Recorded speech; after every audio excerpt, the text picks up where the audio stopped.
السلام عليكم خوتي، كي دايرين؟ لاباس عليكم؟ نتمنى تكونوا بخير وعلى خير.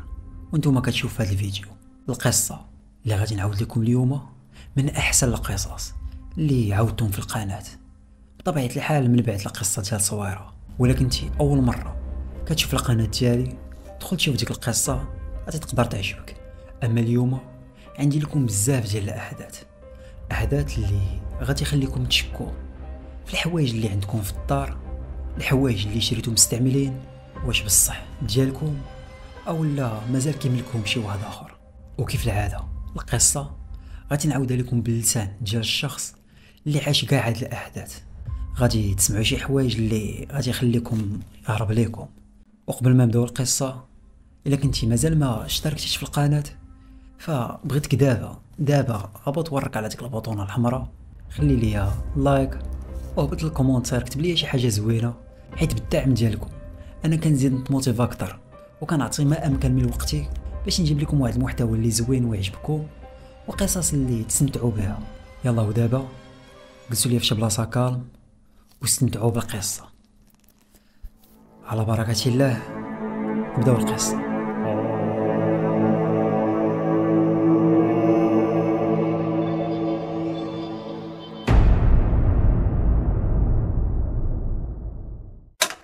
السلام عليكم، انا اسماعيل في الثلاثينيات من عمري، مزوج وكنعيش في واحد الابارتمان انا ومراتي نسرين. حنا كنعيشو في كازا وكنخدم كمهندس معماري. وقتي كيدوز كامل غير في الخدمه، يا اما في البيرو يا اما كنكون في التيران كنراقب المشاريع ديالي. عندي واحد الهوايه وحده اللي نقدر نقول لكم كشغف بالنسبه ليا، هي انني نشري دوك الحوايج القدام.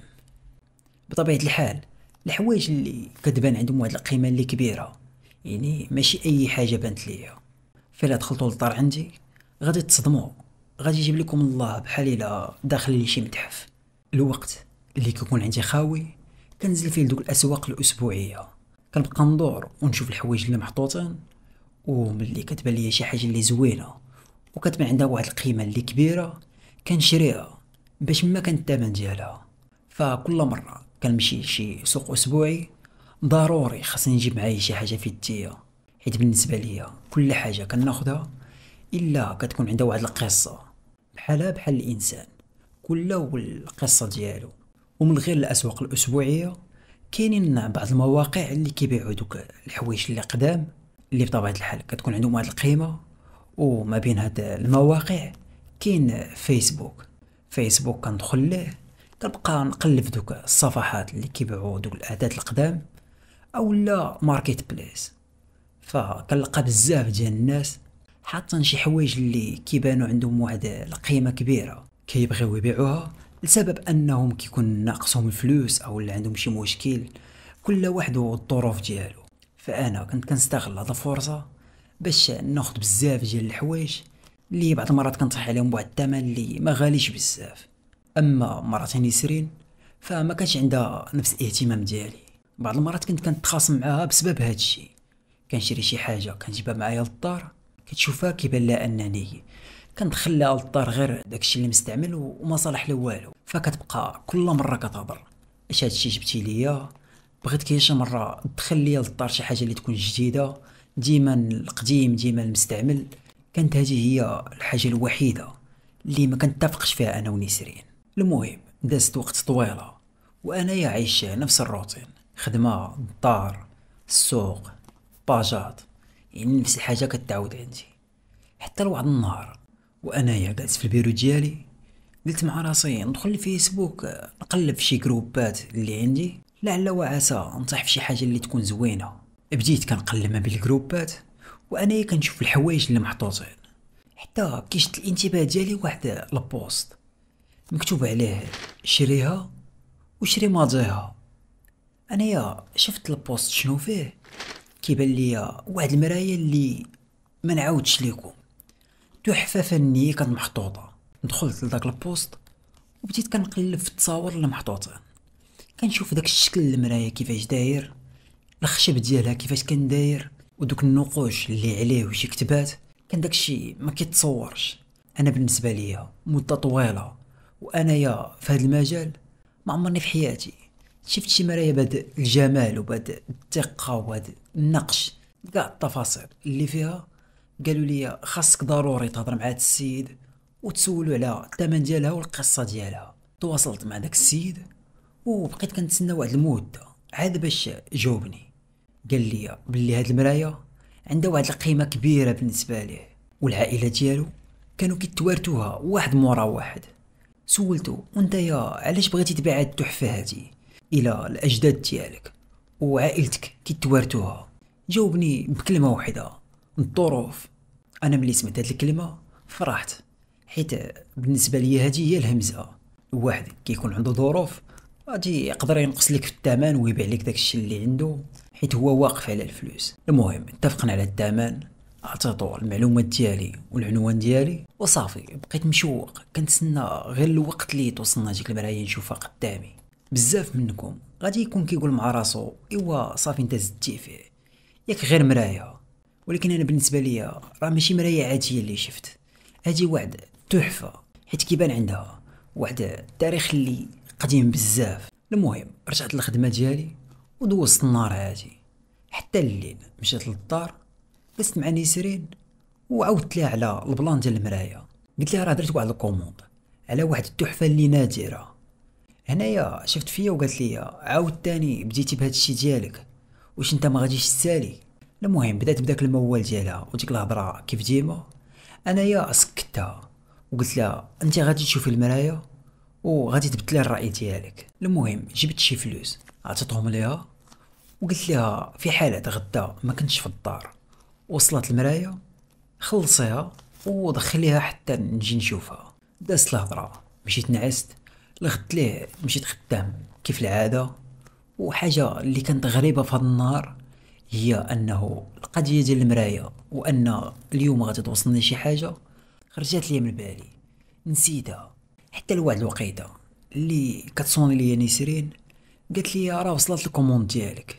انايا عاد باش تفكرت فساليت الخدمه ديالي مشيت نيشان للدار وانايا متشوق نشوف هاد المرايه كيفاش دايره في الحقيقه. دخلت للدار وانايا كنعيط على نسرين، كنعيط عليها ولكن ما جاوباتنيش. انا قلت مع راسي يمكن غادي تكون في البيت ناعسه. مشيت للبيت كتبان لي واقفه وكتشوف وجهها في المرايه. انايا جيت موراها وحركتها قلت لها نسرين. درت بالسربه شفت فيا وقالت لي خلعتيني كاع ما سمعتك كي انت دخلت للدار. قلت لها ويلي الا ما سمعتينيش، انا من قبيله كنعيط لك. دارت وبقات كتشوف في المرايه وقالت لي ولكن تبارك الله عليك هذه اول مره كتجيب شي حاجه اللي زوينه بحال هذه. انا دخلتها لبيت النعاس باش هكا هي اللي نبقى نشوف فيها وتعطي هذا الديكور اللي زوين البيت. المهم مشات تقات لي شي حاجه ناكلها وانايا بقيت مقابل في هاد التحفه اللي شريت. كنكتشف في العود ديالها في النقش اللي فيها في دوك الرموز اللي منقوشين عليها. فبقيت ساي في واحد الوقيته كنشوف وجهي في المرايه كيبان ليا بحال الا تعطل واحد الجزء من الثانيه. انايا تحركت عاد باش شفت راسي في المرايه انني تحركت بحال الا شفت غير الاعاده ديالي. رجعت كنشوف راسي وكنتاكد واش هادشي اللي شفت دابا واش بصح او لا غير انا اللي دايخ بالناس. من بعد ما كان بقى باللي حتى شي حاجه اللي في شكل. هنايا قلت مع راسي يمكن صافي بصح انايا دايخ بالنعاس والجوع دارها ليا. المهم دازو شي ايام وفي هاد المده كامله كنت كنلاحظ غير حاجه وحده هي ان نسرين كانت كدور وتدور وتمشي قدام ديك المرايه تبقى جالسه وكتشوف وجهها وكتمشط شعرها وتعاود ترجع تجلس. كتكون غير جالسه كتفرج حتى كتقول بلاتي بلاتي كتمشي تبقى تشوف وجهها وتعاود ترجع تجلس. في الاول انا كنت كنقول هذه حاجه عاديه يمكن كتبغي تنوض تقاد راسها او لا كتبان لها شي حبه في وجهها ولا شي حبوب ناضوا ليها وكتبقى تشوف وجهها. هادشي علاش فبقى هاد الحال كيف ما هو تقريبا واحد السيمانه عاد باش من بعد احداث بيبداو يتبدلوا شويه بشويه. واول حاجه لاحظتها هي الظل في الدار. كنكونوا جالسين كنتفرجوا وما معنا حتى شي واحد حتى كيبان ليا الظل ديال شي واحد داز. انا كنقفز من بلاصتي وكنوض نشعل الضو في الدار ونبدا نقلب بيت بيت، ولكن ما كنلقى حتى شي حاجه. كنرجع نجلس وكنقول لنسرين واش لاحظت شي حاجه، شفتي شي حاجه؟ كتجاوبني باللي ما لاحظات حتى شي حاجه، واقيلا انت غير كتخيل، كتبقى داير راسك مع شي حاجه وداير بالك مع شي حاجه، داكشي علاش. فوليت كنقول مع راسي في ديك الايام يمكن غير العيا اللي دار ليا بحال هكا، ولكن ما حتى الوقت كيدوز والاحداث عاد ما غادي وكتزاد، حيت وصلات واحد الوقيته كنكون ناعس في نص الليل، حتى كنبقى نسمع واحد الصوت. هاد الصوت ما كانش عادي، الصوت ديال المشاش في الدار. كنسمع صوت ديال شي مش داز من حدا البلاصه فين كنعس. كنوض بالزربه، كنشعل التليفون ونطلق الفلاش، نبقى ندور في البيت ولكن ما كنلقى والو. عاد باش ما كنرجع الناس كنبقى نقرا القران مع راسي حتى صافي كيديني الناس. وهذا البلان هذا تعاود شحال من مره، ماشي غير ليله وحده ولا جوج الليلات، كانت كل ليله كنبغيو نعسو الا كنسمع هذا الصوت هذا. والعاجب في هذا الشيء كامل هو ملي كتفيق نسرين وكنسولها في الصباح كتقول لي انا ما سمعت والو. ايوا دازو شي ايام على هذه الحاله، وجات واحد السيمانه اللي غادي تزاد النيفو شويه، ما بقاش غير الصوت ديال المشاش وداك الظل اللي كيبان ليا. ولينا كنحطو شي حاجه في الدار ما كنرجعوش باقي نلقاوها. مثلا انا نحط الفلوس في شي بلاصه، كندور الدوره نجي نلقاهم تهزو ما كنلقاهمش مازال.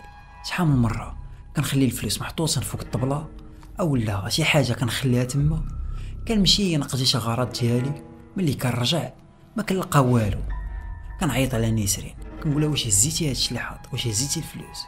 كتقول لي انا ما زيت والو، واصلا حتى انايا كنت حاطه الفلوس في البسطام وما لقيتهمش. انا قلت ياك ما غير انت اللي احتاجيتي شي حاجه وهزيتيهم. في ذاك الوقت كان غادي يهرب لينا حيت ما فهمناش شنو هادشي كيطرا معانا. هادشي اول مره كنعيشو. في واحد النهار نسرين كانت مشات تشوف عائلتها، فبقيت غير بوحدي في الدار. في هاد الوقيته كنت دخلت للدوش، بديت كندوش تاع القلمه الا كنسمع الصوت ديال شي واحد معايا في الدار كيهضر، الصوت ديال شي راجل. انايا غير كنسكت الماء وكنبقى مركز مع الصوت، ولكن كيتحبس ما كنبقى نسمع والو. غير كنعاود نطلق الماء مع داك الصوت ديال الماء كنولي كنسمع صوت اخر معايا في الدار. وفي واحد الوقيته بديت كنسمع الصوت كيقرب للدوش، وكنسمع الصوت ديال شي حد كيقول ديالي غادي ناخذها لك. انا غير سمعت بحال هكا، خرجت من الدوش كنزرب، مشيت شعلت التلفازه، درت يوتيوب وطلقت الرقيه الشرعيه. ومن ديك الوقيته ما بقيت سمعت والو. دازت واحد المده والاحداث فيها غادي كيف ما هكا، حتى لواحد النهار اللي غادي يتبدل فيه كل شيء. هادشي اللي عاودت لكم دابا ما غاديش يبانو قدام هادشي اللي جاي من بعد. فهاد المده كامله ما تبدل والو، وحنايا بدينا كنتعايشوا مع هادشي اللي كنشوفو، لدرجه ولينا كنتلقوا الرقيه الشرعيه كل نهار في الدار. وفي واحد الليله وانايا ناعس بديت كنحس بواحد النفس اللي قريبه حدا وجهي. النفس كانت سخونه وريحتها اللي خانزه بزاف. فحليت عينيا بالزربه، شفت في البيت ما كيبان ليا والو.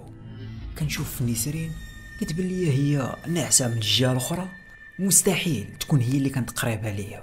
ولغت ليه ما كنت عاودت نسرين والو، غير هو حاجه وحده اللي لاحظت في هذا النهار هي نسرين كثرت بزاف من الجلسه قدام المرايه. ما بقاتش غير كتمشي وتشوف راسها وتقاد شعرها وتنوض، ولات كتجلس وتبقى مقابله مع المرايه، ومره كتبقى تبتسم، مره كتبقى تغني. هاد الحوايج هادو عمرني شفتهم كديرو. انا كنبدا نعيط ليها ولكن ما كتبقاش تسمعني، غير كنقرب حداها ونحركها عاد باش كتقفز كتشوف فيا كتقول لي ما سمعتك كاع واش كتعيط. هنايا بديت كيدخل معايا الشك، وانايا ملي كنجلس ونبقى نشوف وجهي في المرايه كيبان ليا وجهي، ولكن غير كنتحرك على اليمين على اليسار كيبان ليا بحال الاعاده كتبقى تعاود، وجهي كيتحرك على اليمين عاد باش كيتحرك على اليسار. هنا قلت مع راسي من نهار جبت هاد المرايه للدار والحاله ماشي هي هذيك. مشيت جبت واحد المانطا وغطيت المرايه كامله، مشيت للبيرو ديالي، شعلت البيسي، دخلت للفيسبوك وبديت كنقلب على داك الجروب اللي شريت منه المرايه. قلبت على داك الشخص اللي كنت صيفط له ميساج ولكن ما لقيتوش، وحتى داك البوست اللي كان تحط ما بقاش، تحيد. هنايا مشيت كنقلب على شي قصص اللي يكونوا كيهضروا على المرايات وعلى شي احداث بحال هكا، ولقيت واحد السيت اللي كانوا بزاف ديال الناس كيعاودوا الاحداث الغريبه اللي كيطراو معاهم. ولقيت شي ناس كيعاودوا بصح على مرايات شراوهم وطراو معاهم شي احداث في الدار. ملي بديت كنقرا داكشي اللي كان كيطرا معاهم لقيتو تقريبا نفس الحوايج اللي كيطراو معايا انا في الدار. فمشيت كنقلب على شي طريقه كيفاش حتى نتخلص من هاد المرايه.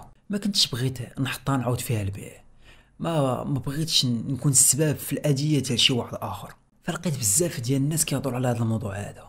كاين اللي كيقول خاصك تهرسها، وكاين اللي كيقول ليه لا ما خاصش المرايه تهرس، الا هرستيها فراك كتحل الباب لداك العالم الاخر. ولقيت شي ناس كيقولوا انك خاصك تدي ديك المرايه لشي بلاصه اللي تكون بعيده على المدينه غير الخلا، وتحفر واحد الحفره اللي تكون كبيره وتدفنها تما. وقبل ما تعاود ترمي عليها التراب خاصك تكون جايب معاك شويه ديال الملحه والماء مرقي وتكبهم عليها عاد باش تجري عليها التراب. هكا كيقولوا انهم دوك الاحداث ما كيبقاوش يطراو معاهم في الدار. والمهم انا منين قريت هاد الشي كامل قررت انني غدا في الصباح غادي نهز هاد المرايه ونتيها لشي تيرة اللي تكون بعيده على المدينه اللي ما يكونوش كيوصلوا لها الناس، وتما فين غادي ندفنها. ديك الليله اقترحت على نسرين اننا نخرجوا ونبدلوا شويه الجو، ما نبقاوش جالسين غير هنا في الدار. المهم خرجنا، وملي كنا راجعين للدار ما كنتش عارف باللي هاد الليله اللي غادي ندوزو هي اكفس ليله في حياتنا. في الاول كان كل شيء عادي، نعسنا مزيان، ما كان لا صوت لا حتى حاجه. ولكن من بعد بديت كنحلم واحد الحلمه اللي خلعاتني. كنشوف راسي جالس في البيت والظلام وانايا مقابل مع ديك المرايه وغير كنشوف وجهي. انايا كنت بغيت نتحرك من بلاصتي ولكن ما كنتش قادر. كنت حاسس باللي غادي طرا شي حاجه خايبه وكنحاول نتحرك ولكن بحال الا شي واحد شادني بلاصتي. وفي واحد اللحظه اللي بديت كنشوف وجهي في المرايه، الملامح ديال وجهي غاديين كيتبدلوا، عينيا ولاو كبار وحمرين وفمي غادي تيكبر لدرجه وليت كنشوف فمي بحال الا غادي يتشرق. هنايا بديت كنسمع واحد الصوت كيهضر معايا من الداخل ديال المرايه، الصوت اللي كان غليظ بزاف. الهضره ما كانش مفهومه والكلمات اللي كان كيقول لي ما كانوش مفهومين، ولكن بديت كنشوف واحد اليد كتمد ليا من المرايه، يد اللي كانت كلها كحله والضفار كانوا طوال بزاف. انا شفت فهاد المنظر في الداخل ديالي كنقول خاصني نفيق، ولكن كنشوف يديا كتهز وكتمشي ليها غير بوحدها. ماشي انا اللي بغيت نشد في ديك اليد ولكن ما كنقدرش نرجع يديا. هنايا كتبان لي ديك اليد شدتني من يديا وجراتني بواحد الجهد اللي عندها حتى بنضرب راسي مع المرايه. هنايا فين كضربني الفيقه كنوض وانايا عرقان، والبيت كنحس فيه واحد الجو اللي ما كانش عادي وسخون.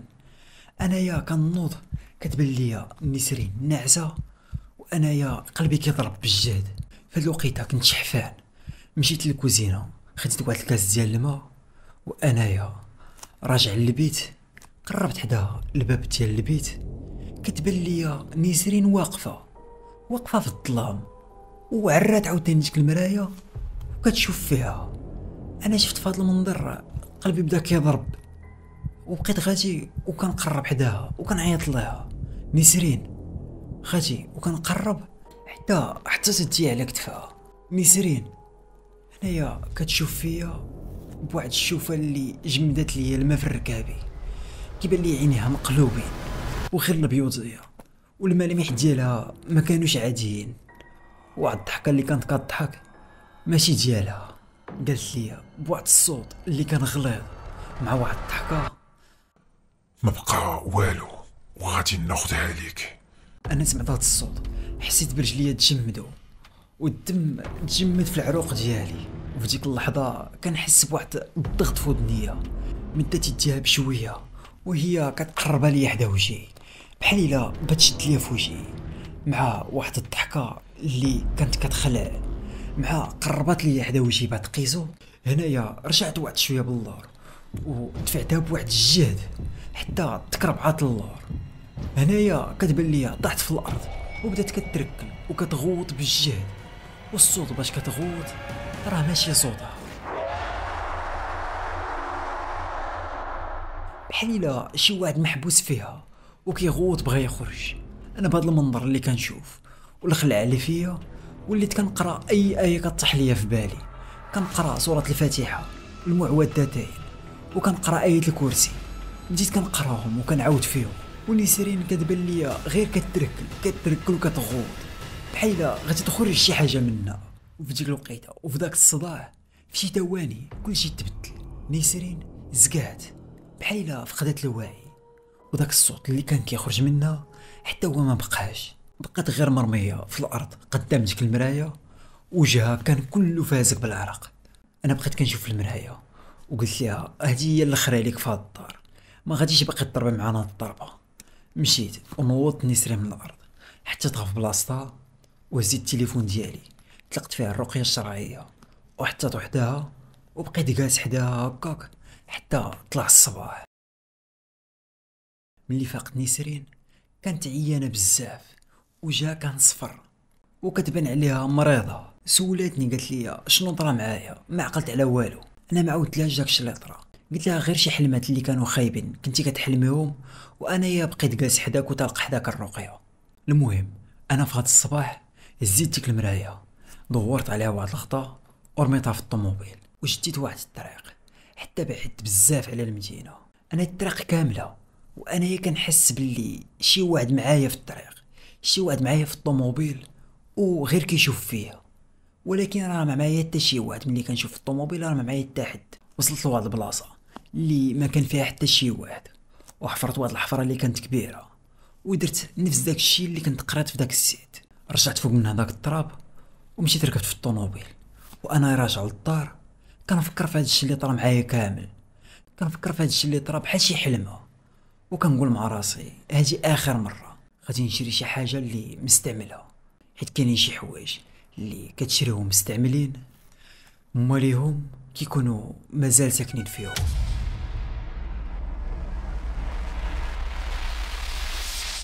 وهنايا كيسالي الفيديو ديال اليوم. نتمنى تكون عجباتكم القصه ديال اليوم. اسمحوا لي الا كان الاداء ديالي ناقص شويه، حيت حاسب راسي ماشي هو هذاك وانايا كنعاود لكم في هذا الفيديو.